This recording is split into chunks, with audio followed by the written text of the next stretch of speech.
Om Ajnanatimirandasya Jnanam Jana Shalakaya Chakshurum Militam Jena Tasmai Shri Gurave Namaha. Namaum Vishnu Padaya Krishna Prasthaya Bhutale Srimate Bhakti Vedanta Swami Niti Namine. Namaste Saraswate Deve Gauravani Pracharine Nirvishesha Sunyavadi Paschatya Shatarine. Jaya Shri Krishna Chaitanya Prabhu Nityananda Shri Advaita Gadadhara Shivasadi Gaura Bhakta Vrinda. Hare Krishna Krishna Krishna Hare Hare Hare Rama Rama Rama Hare Hare. Hare Krishna. Bienvenidos a una sesión más de nuestro curso Explorando el Bhagavad Gita, organizado por ISKCON Bogotá. Hoy vamos a hablar acerca de la unidad número 1, que comprende los primeros 27 versos del primer capítulo, así que vamos con nuestra presentación. Entonces, esta sesión 2, que como lo mencionamos anteriormente, está compuesta de la primera unidad de los versos que van del 1 al 27 y está subdividida de la siguiente manera. Muy bien. Esta unidad 1, a su vez, está subdividida en 3 partes. La primera, de los versos 1 al 11, vamos a tener una descripción general de los eventos que ocurrieron antes de la batalla, los humores experimentados por Dhritarashtra, Duryodhana, un corto diálogo que Duryodhana tuvo con su general Dronacharya. ¿Sí?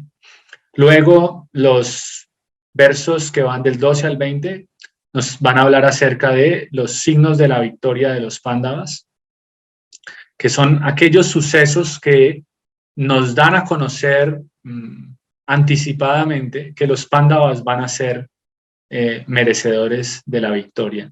Y finalmente, los versos del 21 al 27 describen a Krishna como Bhakta Vatsala o como el sirviente de su devoto, como Krishna se convierte en el sirviente de su devoto o también en el devoto de su devoto. Bien.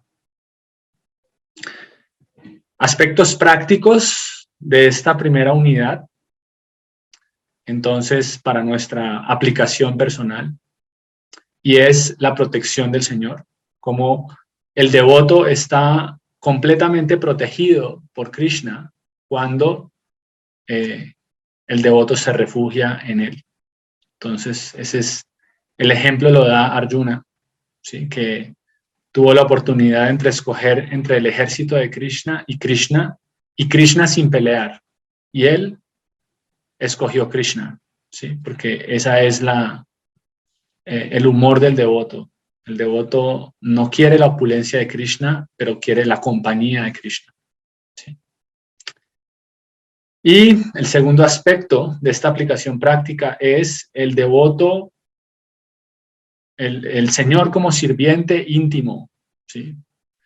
Entonces, a este respecto, se dice que Krishna se convierte en el devoto de su devoto al punto que se convierte en el auriga de la carroza de Arjuna. ¿Sí? Muy bien. Bueno, entonces vamos a comenzar con el verso número 1. El verso número 1 es una pregunta que surge en la mente de Dhritarashtra. Entonces, para ubicarnos un poco en el contexto, recordemos que este Bhagavad Gita es un diálogo principalmente entre Krishna y Arjuna. Pero ¿quién está citando el diálogo? El diálogo lo está citando Sanjaya. ¿Y quién es Sanjaya? Sanjaya es el secretario de Dhritarashtra, ¿sí? Que es el rey de la dinastía Kuru. Entonces, Sanjaya, él es un discípulo de Vyasadeva y gracias a la misericordia de su maestro espiritual, él puede ver algo que Prabhupada le llama la televisión espiritual, ¿sí? En otras palabras, él tiene el poder de ver lo que está ocurriendo en el campo de batalla sin estar allí, porque Dhritarashtra no estaba dispuesto a pelear, por lo que él era ciego de nacimiento. Entonces, esa discapacidad le impedía a él ser parte de la batalla, pero estaba bastante preocupado, ¿no?, por saber qué era lo que estaba sucediendo. Entonces él está indagando aquí, él está preguntando a Sanjaya qué está ocurriendo en el campo de batalla, qué es lo que ocurre en el campo de batalla, porque en el fondo él tenía un pequeño sentimiento de desconfianza, ya que el lugar en el que se encontraban era un lugar sagrado de peregrinaje. Eso lo vamos a discutir ahora más adelante. Y él no quería que ese lugar sagrado de peregrinaje tuviera una influencia negativa sobre sus hijos y más bien tuviera una influencia positiva sobre los Pándavas, quienes eran personas virtuosas. Entonces él está preguntando, de manera que él pueda confirmar que no va a haber un acuerdo de paz a última hora, pero que definitivamente va a haber guerra. El verso dice Jujutsu, es la palabra sánscrita que da origen a la palabra Jujitsu, que hoy en día en Japón se sigue utilizando como para referirse a pelea o combate, ¿sí? Entonces, Srila Prabhupada dice en clases acerca de esta sección que ese es el espíritu kshatriya, ¿sí? El espíritu kshatriya es que ellos quieren que haya conflicto, ¿sí? Les gusta la pelea. Una persona kshatriya le gusta la pelea. Obviamente, kshatriya significa pelea sobre la base de los códigos morales y de las leyes del Dharma. Bien, entonces vamos a analizar un poco los focos de aprendizaje que encontramos dentro del significado, ¿sí? Entonces, dentro del significado, lo primero que encontramos es la declaración de Prabhupada que dice: el Bhagavad Gita es la ciencia teísta perfecta. ¿Y por qué es la ciencia teísta perfecta?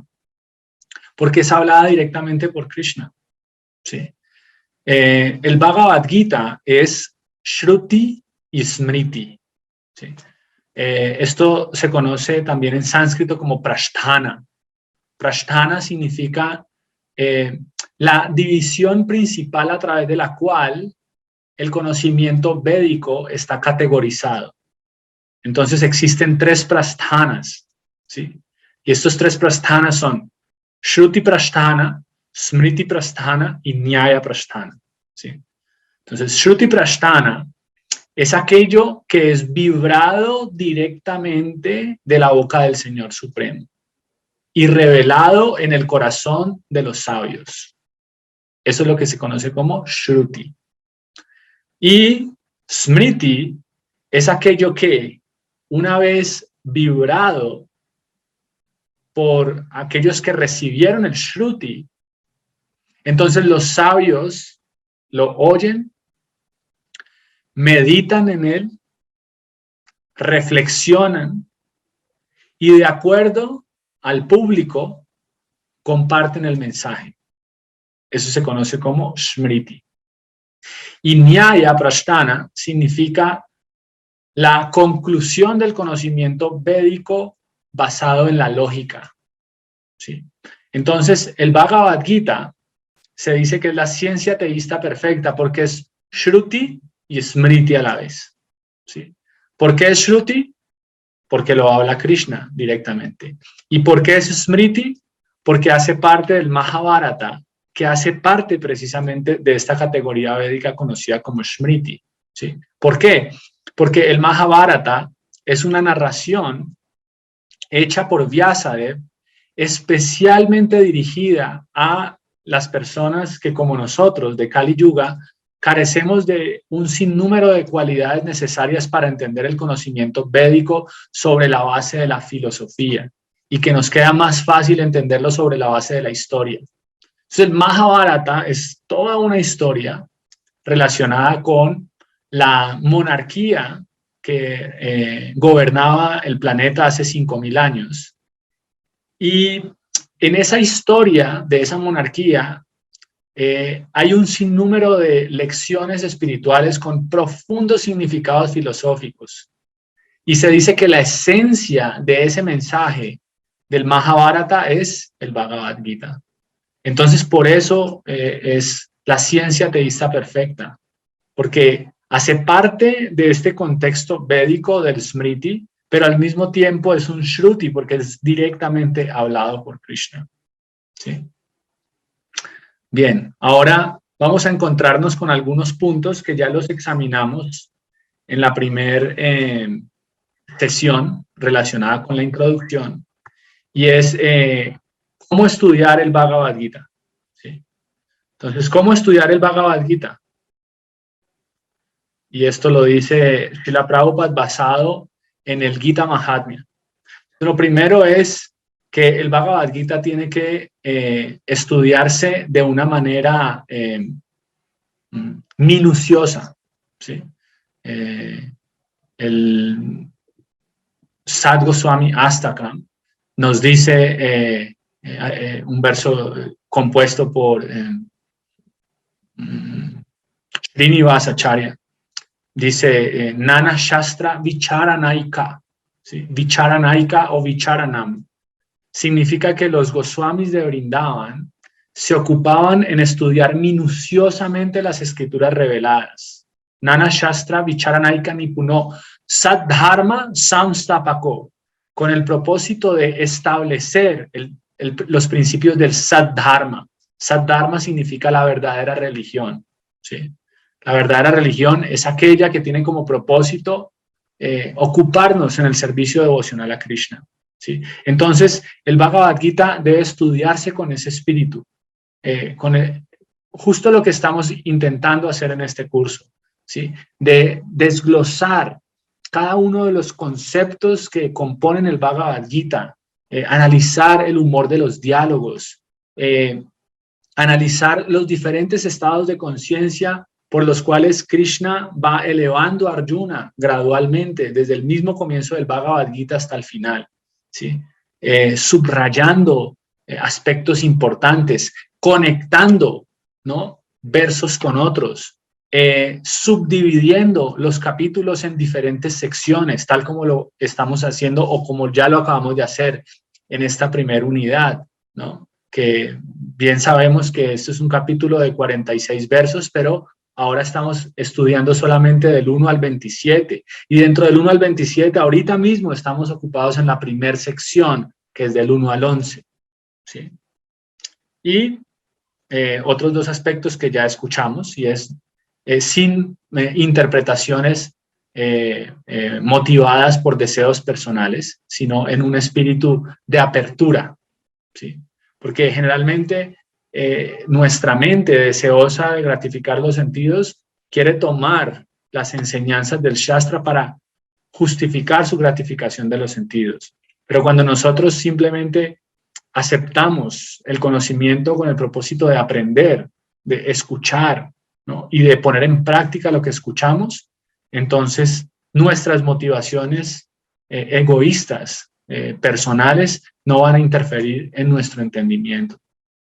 Y finalmente, en la línea de sucesión discipular. En otras palabras, debemos escuchar el Bhagavad Gita de labios de un devoto, porque solo un devoto puede revelar el sentimiento de Krishna, nadie más, porque el devoto conoce el corazón de Krishna. Un intelectual, un erudito, una persona experta en sánscrito no va a poder percibir los sentimientos que hay detrás de las declaraciones de Krishna en el Bhagavad Gita. Por eso Srila Prabhupada le puso a sus significados Bhakti Vedanta. Bhakti Vedanta significa que Prabhupada extrae de cada verso la esencia que es Bhakti, servicio devocional. Por eso todo el tiempo Prabhupada está hablando de Bhakti, Bhakti. Por más que incluso en algunas secciones del Bhagavad Gita vamos a encontrar que Krishna habla de yoga, de meditación, de meditar en el entrecejo y todo este tipo de cosas. ¿Cuál es la conclusión a la cual llega Prabhupada? Bhakti, bhakti, bhakti. ¿Por qué? Porque es un bhakta, porque es un devoto. Bien. Entonces, regresamos de nuevo aquí a nuestra presentación. ¿Cuál es el ejemplo claro de entendimiento del Bhagavad Gita? ¿Sí? Entonces, el ejemplo claro del entendimiento del Bhagavad Gita es Arjuna. ¿Sí? Arjuna escuchó directamente a Krishna, ¿sí? ¿Y qué dijo? Sarvam etat ritam manye. Sarvam etat ritam manye significa acepto como cierto todo lo que dices, ¿sí? Y luego, al final, en el capítulo 18, cuando Krishna le pregunta si ya sus dudas han sido aclaradas, él responde, sí, definitivamente voy a actuar. Karishyetava, dice, voy a actuar de acuerdo a tus instrucciones. Entonces, ese es un ejemplo de entendimiento, que no solamente yo digo, sí, entiendo, sino actúo conforme a lo que supuestamente he entendido. ¿Cuáles son los beneficios del estudio del Bhagavad Gita? ¿Sí? Los beneficios del estudio del Bhagavad Gita es que toda la esencia de los Vedas están allí. Por eso el Bhagavad Gita se le conoce como el Gita Upanishad. ¿Sí? El Gita Upanishad significa que de todo el conocimiento védico tenemos que entender, como dice el Srimad Bhagavatam, Nigama Kalpataru. Nigama es otra manera de referirse a los Vedas. ¿Sí? Y Kalpataru significa que es un árbol de los deseos. En otras palabras, los Vedas son como un árbol de deseos. Uno a lo largo de los Vedas puede satisfacer todos sus deseos materiales. Si uno quiere ser rico, si uno quiere ser famoso, si uno quiere tener buena salud, si uno quiere tener una bonita esposa o esposo, todo está en los Vedas, ¿sí? Pero la esencia de los Vedas no es esa. La esencia de los Vedas es redescubrir nuestra identidad espiritual, ¿sí? Entonces, dentro de todo ese árbol de deseos que hay en los Vedas, hay una sección muy pequeña conocida como los Upanishads, que significa las instrucciones espirituales. Ahí es donde los Vedas empiezan a hablar de espíritu. Y la conclusión de los Upanishads es el Vedanta Sutra, ¿sí? Bueno, pues resulta que Krishna, a lo largo del Bhagavad Gita, lo que hace es que hace una compilación de esos Upanishads. ¿Sí? Constantemente él está parafraseando los Upanishads. Y por eso el Bhagavad Gita se le conoce como el Gita Upanishad. ¿Sí? Entonces, no hay nada fuera del Bhagavad Gita que necesitemos saber. Toda la filosofía espiritual de los Vedas está en el Bhagavad Gita. ¿Sí? Entonces, ese es el gran beneficio, ¿no?, del Bhagavad Gita. Bien.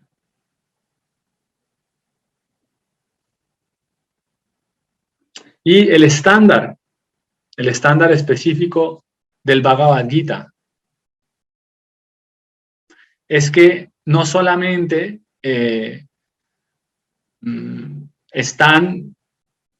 todas las escrituras están allí, sino que incluso en el Bhagavad Gita uno puede encontrar aspectos que no hay en otras escrituras, ¿sí? Como por ejemplo, versos que solamente Krishna habló en el Bhagavad Gita, ¿sí? Es decir, Krishna resumió toda la esencia de los Vedas en el Bhagavad Gita, ¿sí? Pero aparte de eso, él también expresó, o más bien manifestó instrucciones directas que solamente están allí, ¿sí? Reveló aspectos que solamente están en el Bhagavad Gita. Sí. Muy bien.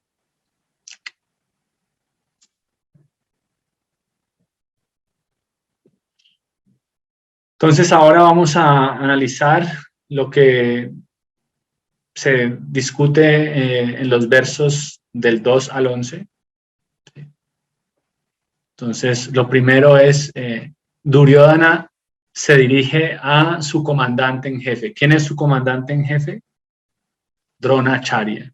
¿Sí? Dronacharya era un brahmana, pero a pesar de que era un brahmana, él era experto en el arte militar y como tal, él había sido nombrado por la familia real para ser el maestro de armas de los príncipes. ¿Sí? Esto lo vamos a hablar ahorita más adelante porque Dronacharya él era una persona supremamente virtuosa, ¿sí? Y muy afectivo con los Pándavas, pero por una circunstancia específica estaba peleando en favor de los Kurus. Entonces, ¿qué sucede? En el verso número 2, que Duryodhana, él estaba absolutamente seguro de la victoria. ¿Por qué? Porque hasta este punto los Pándavas habían estado durante muchos años en el exilio, ¿sí? Entonces, la conjetura que hizo Duryodhana es que si ellos llevan tanto tiempo exiliados, para ellos va a ser imposible formar un gran ejército, ¿sí?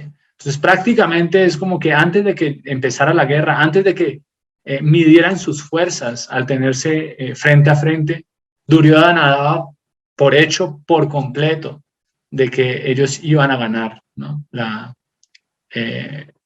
Iban a obtener la victoria en la batalla. Pero ¿qué sucedió? Que según lo que dice el verso número 2, que apenas vio la formación militar de los Pándavas, él dijo, wow, esto es increíble, ¿no? Esta gente tiene un ejército supremamente poderoso. Y no solamente eso, sino que este ejército está siendo formado o está siendo organizado en falange militar diseñada por Drishtadyumna, ¿sí? ¿Y quién es Drishtadyumna?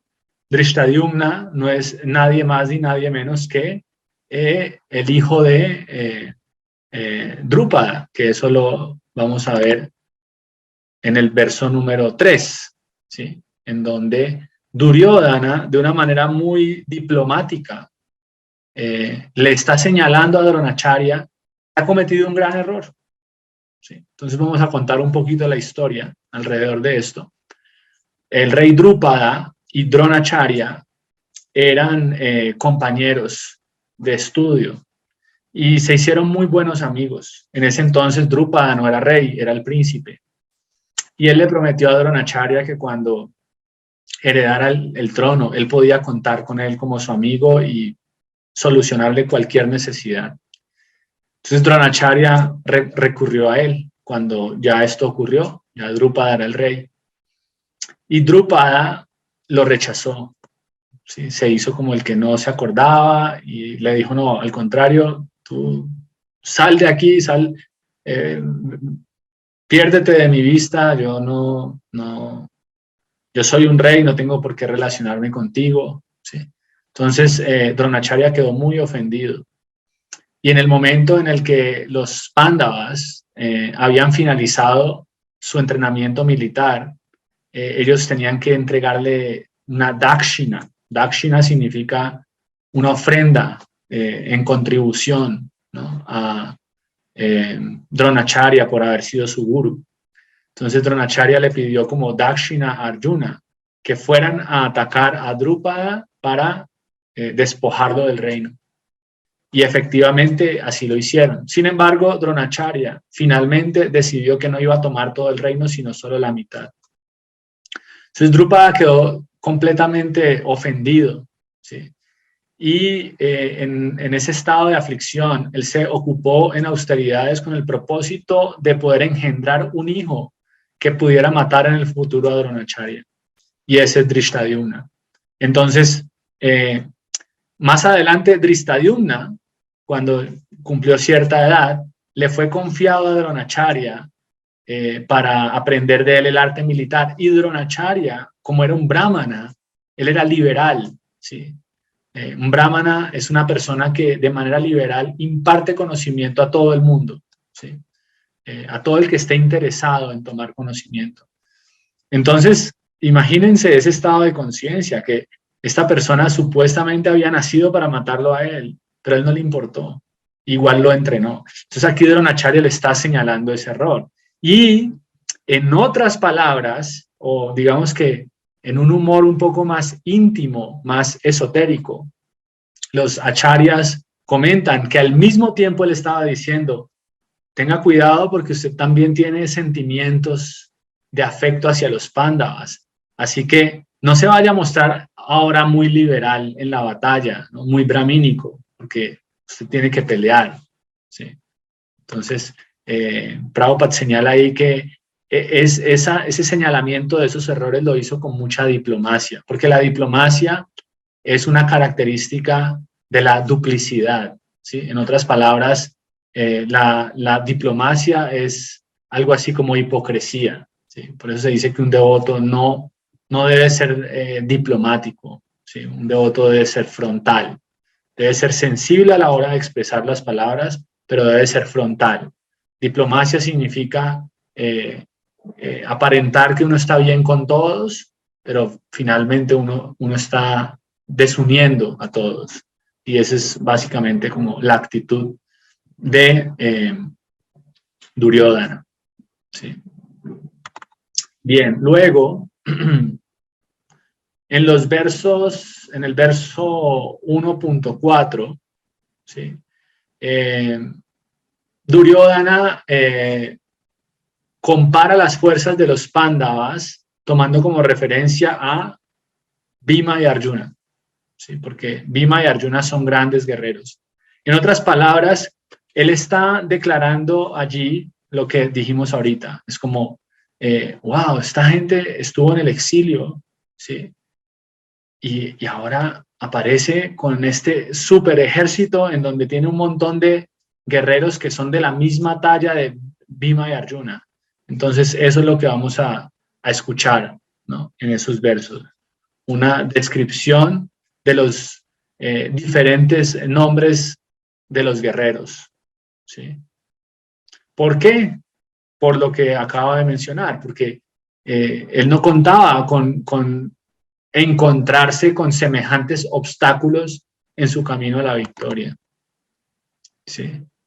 Luego, en el verso 1.9, Duryodhana va a hablar acerca de aquellos que están dispuestos a dar la vida por él. ¿Sí?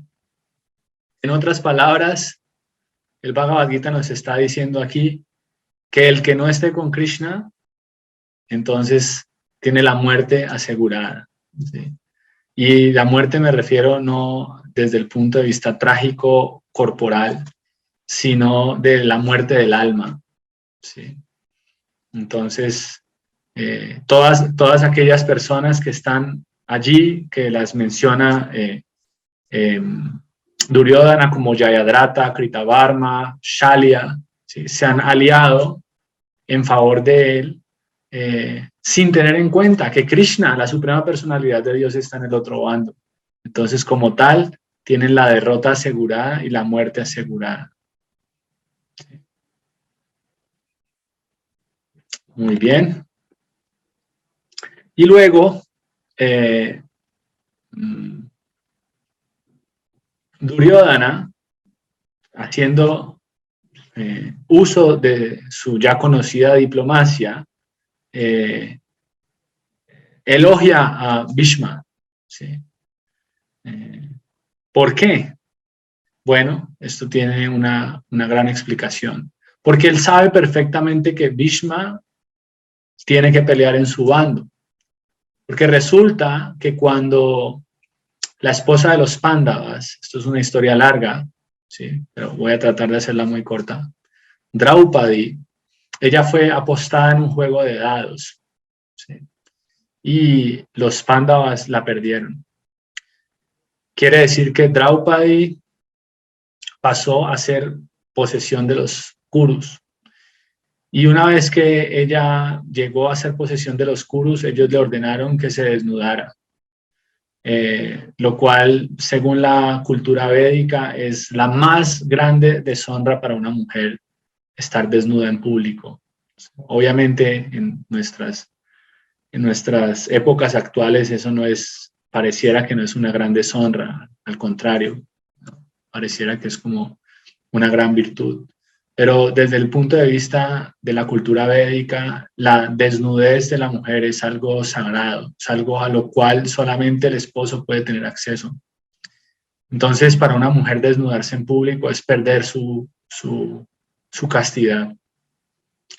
Entonces, ella muy humildemente se acercó a Dronacharya y a Bhishmadev, sabiendo que ellos eran personalidades grandes conocedoras de los principios del Dharma, ¿sí? Por refugio. Pero ellos estaban siendo sostenidos, ¿no?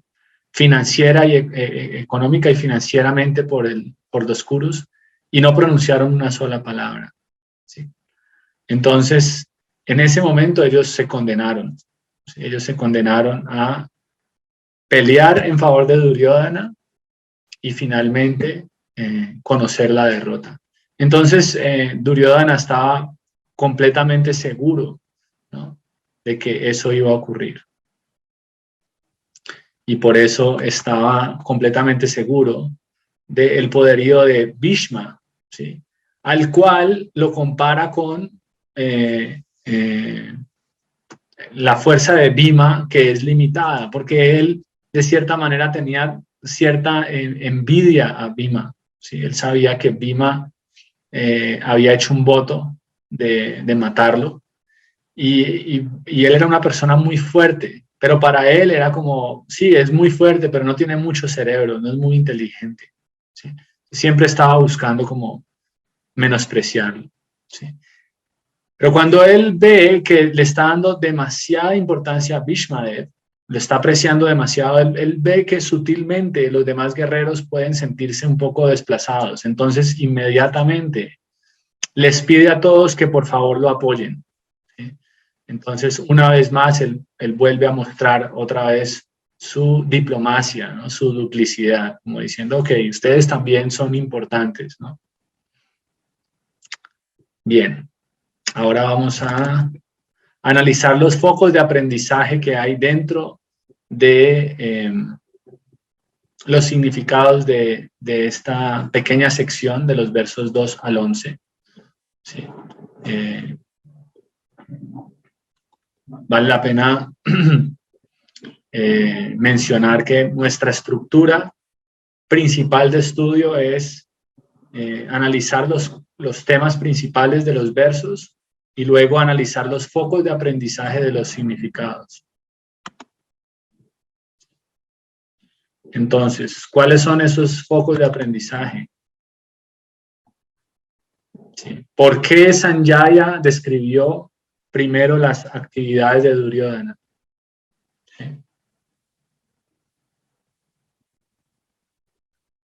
Bueno, precisamente porque Dhritarashtra era una persona que era ciega, ¿no?, de nacimiento. No estaba presente en la batalla, pero al mismo tiempo también estaba desprovisto de visión espiritual, al igual que sus hijos. ¿Sí? Y porque él, lo que mencionamos hace un rato, él presentía que la influencia del lugar sagrado iba a tener un efecto negativo sobre sus hijos. Entonces, de cierta manera, Duryodhana primero habla acerca de Sanjaya habla acerca de las actividades de Duryodhana para darle como cierto entusiasmo a Dhritarashtra, ¿sí? Por eso él usa en el verso número 2 la palabra Raya. Raya significa rey, ¿sí? Él está reconociendo en ese momento a Duryodhana como rey, como para sutilmente animar un poco a Dhritarashtra. Pero más adelante ese ánimo no va a durar mucho, ¿sí? Luego del 4 al 9 encontramos los nombres de los diferentes guerreros que hacen parte de la batalla.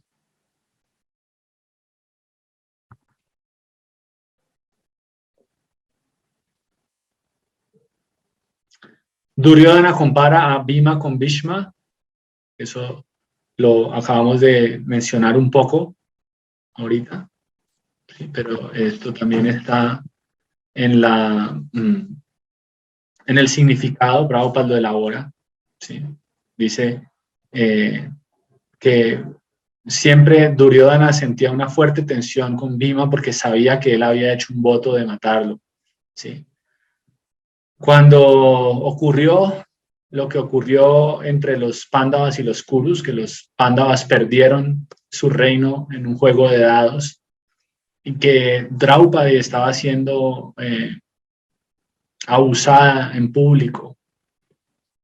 Entonces, Bhima empezó a respirar con mucha agitación, con mucha ira. Y en ese momento él hizo un voto, ¿no?, de matarlo. ¿Sí? Dijo que iba a romper sus muslos. ¿Sí? Y en la cultura védica es, digamos que cuando una persona hace un voto y es una persona que tiene valores espirituales y sobre todo se ha dedicado a la ejecución de austeridades, lo más seguro es que ese voto se va a cumplir inevitablemente. Bien. Y ahora vamos con la parte de los versos que van del 7 al 11. ¿Sí? ¿Qué es lo que hace que Duryodhana se sienta confiado? ¿Sí? Entonces, lo que escuchamos en los versos 7 al 9 y es la fuerza de sus amigos, ¿sí?, cuando él muestra quiénes están en su bando. La presencia de Bhishma, que era un gran guerrero. ¿Sí? Bhishma también era conocido como Devavrata. Devavrata significa aquella persona que era muy fuerte en sus votos, ¿no? Y era un guerrero, era considerado el guerrero más poderoso en toda la batalla. ¿Sí?